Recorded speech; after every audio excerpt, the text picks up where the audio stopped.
ஐங்க இது பிள்ளையார் சதுர்த்தி அன்னைக்கு எடுத்த விளாக் தான். இன்றைக்கி தான் எடிட் பண்ணி அப்லோட் பண்ணுறேன். என்னடா பிள்ளையார் சதுர்த்தி அதுமா மீன் வறுவலை காமிக்கிறேன்னு தானே நினைக்கிறீங்க. அன்றைக்கி நம்ம வீட்டில் சாமி கும்பிடலங்க, சாமி கூட கும்பிட முடியாது, அந்த மாதிரி சுச்சுவேஷன். ஹஸ்பண்டுக்கும் லீவு தான். காலையில் மட்டும் சிம்பிளாக ஏதோ செஞ்சு சாப்பிட்டோம். ஆனால் ஞாபகம் இல்லை. மத்தியானத்துக்கு எங்கேயாவது ஹஸ்பண்ட் வெளியில் போகலாம், சமைக்க வேணாம் அப்படின்னு சொல்லிட்டாங்க. அப்படியே நாத்தனார் வீட்டுக்கு ஈவினிங் போகலாம். ஏன்னா தம்பி வந்து கொழுக்கட்டை வேணும்னா ஹஸ்பண்டோட அக்கா வீடும் இங்கேயே தான் இருக்குது, சென்னையில் போரூர் மணப்பாக்கம் அப்படிங்கிற ஏரியாவில். சரின்ட்டு அப்படியே ஒரு மத்தியானம் ஒரு 12 மணிக்கு அப்படியே வெளியில் போயிட்டு சாப்பிட்டுட்டு அதுக்கப்புறமா ஈவினிங்காக போகலான்னு தான் கிளம்புனோம். வேளச்சேரி போகலான்னு தான் ஃபஸ்ட்டு பிளானு. ஃபஸ்ட்டு ஹஸ்பண்ட் வேளச்சேரியில் ஃபுட்டெல்லாம் நல்லாயிருக்கும் அப்படின்னு சொல்லிட்டு நான் சொல்லிட்டேன், எனக்கு பெரிய ஹோட்டலில் எங்கேயுமே அழைச்சிட்டு போகாதீங்க, எனக்கு தள்ளுவண்டி கடையில் நல்லா சாப்பாடு மீன் குழம்பு ஊற்றி சாப்பிடணும் ஆசையாக இருக்குது அப்படின்னு சொல்லி ஹஸ்பண்ட் சொன்னாங்க. தெரியாமல் நம்ம எந்த கடையில் நல்லாயிருக்குன்னு தெரியாது, அதனால வந்து தெரிஞ்சு போய் சாப்பிடணும் அப்படின்னாங்க. சும்மா அப்படியே யதார்த்தமாக அப்படியே வேளச்சேரியை சுற்றிக்கிட்டே இருந்தோம். அப்போ இந்த கடையில் கூட்டம் நிறையா இருந்துச்சு. சும்மா தாங்க யதார்த்தமாக எப்படி இருக்குமோன்னு நினச்சி சாப்பிட போனோம். ரொம்ப சூப்பராக இருந்துச்சு. ப்ரைஸும் ரொம்ப அஃபோர்டபுள் தான். 70 ரூபா தான் சாப்பாடு. அப்புறம் மீன் இதெல்லாமே வந்து 80 ரூபா. மீன் வந்து வறுவல் மீன் ஒன்றும் ப்ரானும் வாங்கினோம். ஒரு சாப்பாடு தான் வாங்கினோம். அதுவே நாங்கள் 2 பேர் ஷேர் பண்ணி சாப்பிட்டுட்டோம். மறுபடியும் கொஞ்சம் சோறு போட்டாங்க. நிறையாவே ஃபஸ்ட் டைமே சோறு வச்சாங்க. ரசம், மோர், அப்புறம் சாம்பார், ஒரு கூட்டுன்னு எல்லாமே கொதிக்க வந்துச்சு. அந்த வேளச்சேரி பிரிட்ஜு கீழே இறங்கினோடனே ஆப்போசிட்டில் இருக்கும் இந்த கடை. யாராவது வேளச்சேரியில் வந்து சாப்பிடணும் தள்ளுவண்டிகள்லனா இது ஒரு நல்ல சாப்பாடுங்க. வீட்டு சாப்பாடு மாதிரி அவ்வளோ சூப்பராக சூடாக இருந்துச்சு. இப்போ இது வந்து ஹோட்டலில் போய் சாப்பிட்ருந்தோம்னா இந்த அளவுக்கு 235 ரூபாய்க்கு பில்லு வந்திருக்காது. எப்படியும் ஒரு 700 ரூபா வந்திருக்கும். அதே சமயம் இந்த டேஸ்ட்டு கண்டிப்பாக இருக்காதுங்க. இந்த மாதிரி சாப்பாடு வந்து பெருசாக வந்து சென்னையில் வந்து அந்த அளவுக்கு வந்து நான்வெஜ் சாப்பாடு எங்கேயுமே பெருசாக நல்லா இருக்க மாட்டேங்குது. இன்றைக்கி ரோட்டுகளில் நல்ல சாப்பாடு சாப்பிடணும். அப்படியே சாப்பிட்டுட்டு அப்படியே ஸ்ட்ரைட்டாக வந்தப்போ இந்த க்ரீம் ஸ்டோரி அப்படின்னு சொல்லிட்டு ஒரு ஐஸ்கிரீம் ஷாப். இதில் வந்து டெசர்ட் எல்லாமே இருக்கும். ஐஸ்கிரீம், அப்புறம் ஜூஸு, மில்க் ஷேக்கு, அப்புறம் வேர்ஃபுல்ஸு, ஐஸ்கிரீம் அது எல்லாமே வந்து இருந்துச்சு. இந்த க்ரீம் ஸ்டோரி வந்து ஈக்காட்டு தாங்கல்லாம் இருக்குது எங்கள் வீட்டு பக்கத்துலேயே. அங்கே வந்து போகணுன்னு ரொம்ப நாள் ஆசை. இந்த ஊஞ்சலுக்காகவே எப்போயுமே ரோட்லேருந்து பார்த்துக்கிட்டே போவோம். அந்த ஊஞ்சலில் எல்லோரும் உட்காந்து சாப்பிடுவாங்க. அப்புறம் ஹஸ்பண்ட் திடீர்னு இதுக்கு போவோம் அப்படின்னு சொல்லிட்டு வேளச்சேரியில் உள்ள க்ரீம் ஸ்டோரிக்கு தான் அழைச்சிட்டு வந்தாங்க.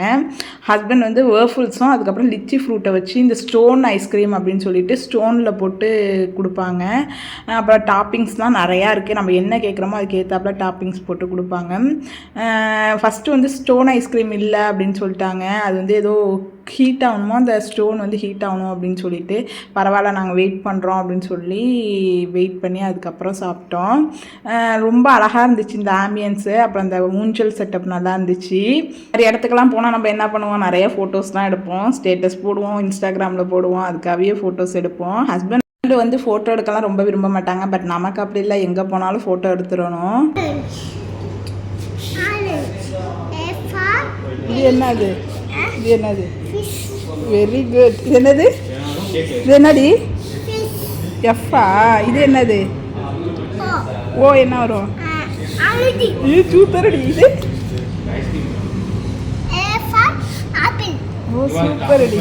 இவன் தான் எங்கே போனாலும் ஆர்டர் பண்ணுவாங்க. நமக்கெல்லாம் ஒன்றும் தெரியாது, நல்லா சாப்பிட மட்டும்தான் தெரியும். அது என்னென்னமோ இருக்கும், அதனால் அவங்க தான் ஆர்டர் பண்ணுவாங்க. யுதன் குட்டி நான் பாட்டுக்கு இங்கே உட்காந்து ஃபோட்டோ எடுத்துகிட்டு இருந்தேன். யுதன் குட்டி அந்த எழுத்தெல்லாம் பார்த்துட்டு A for apple, O for orange அப்படின்னு இந்த ஸ்கூல் போகிறதா அங்கே சொல்லி கொடுக்குறாங்க போல். அது பாட்டு சொல்லிக்கிட்டு இருந்துச்சு. அவ்வளோ நேரம் சொல்லி கொடுத்துட்டு அதுக்கப்புறம் தான் நான் போய் வீடியோ எடுத்தேன்.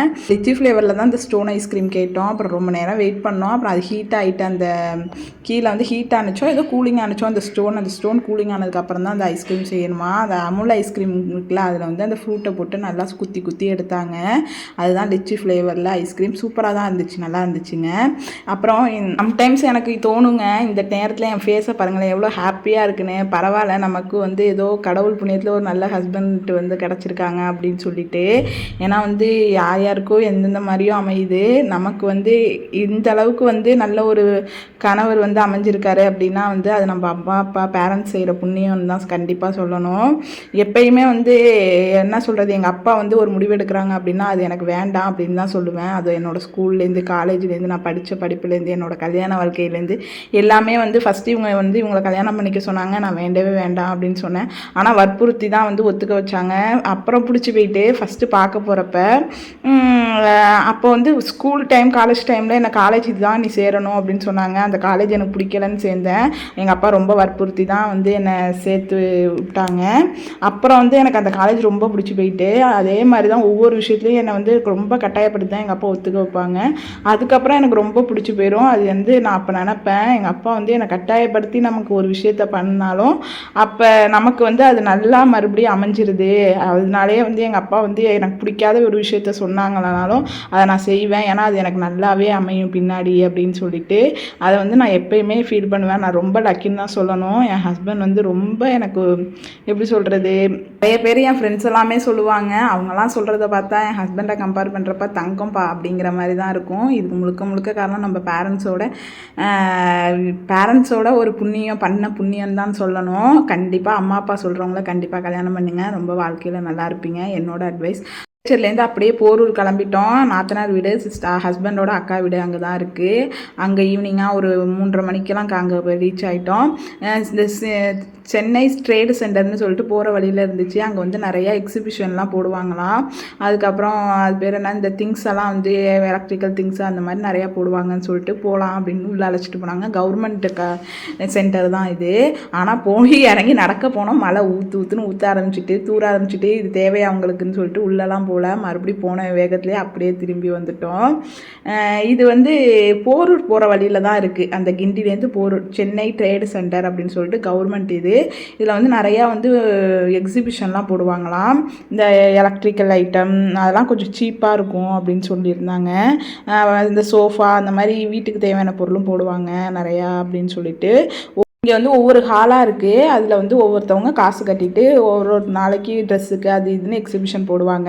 இங்கே வந்து மற்ற இடத்துல கம்பேர் பண்ணுறதோட இந்த கவர்மெண்ட் ஆஃபீஸில் வந்து வாடகை ரொம்ப கம்மி அப்படிங்கிறதுனால இங்கே போடுவாங்களாம் நிறையா. நாங்கள் போனப்போ ஏதோ எலக்ட்ரிக்கல் ஐட்டம் தான் போட்டிருந்தாங்கன்னு சொல்லியிருந்தாங்க. அப்புறம் மழையும் வந்துட்டு அதனால் கிளம்பி வந்துட்டோம். போரூரில் தான் வந்து நாத்தனார் வீடு இருக்குது. அங்கே தான் இதன்குட்டி கொழுக்கட்டை சாப்பிடணும் ஒரே ஆட்டம் சரின்ட்டு நேராக அங்கே வந்தாச்சு அவங்க அத்தை வீட்டுக்கு போகணுன்னு. அப்புறம் எங்கள் நாத்தனார் பொண்ணை வச்சு அவள் தான் என்னை விதவிதமாக ஃபோட்டோ எடுத்து கொடுப்பா. அதனால் கொஞ்சம் ஃபோட்டோஸ்லாம் எடுத்துகிட்டு அப்புறம் அண்ணி செஞ்சாங்க. அப்புறம் அவங்களுக்கு கொஞ்சம் ஹெல்ப் பண்ணி அப்புறம் நாங்கள் எல்லாம் கொழுக்கட்டையெல்லாம் சாப்பிட்டுட்டு ஒரு 6:30 போல் வீட்டுக்கு வந்தாச்சு. வயிறு செம்ம ஃபுல்லு. நேராக வந்து படுத்தது தான். இதன்குட்டியும் மதியானம் தூங்காதனால செம்ம டயர்டு. அப்படியே சாயந்தரம் சாப்பிட்ட கொழுக்கட்டை அப்புறம் மதியானம் சாப்பிட்டதெல்லாம் கொஞ்சம் ஹெவியாக இருந்ததுனால யாருமே நைட் சாப்பாடு சாப்பிடல. வந்தோடனே அப்படியே படுத்துட்டோம்.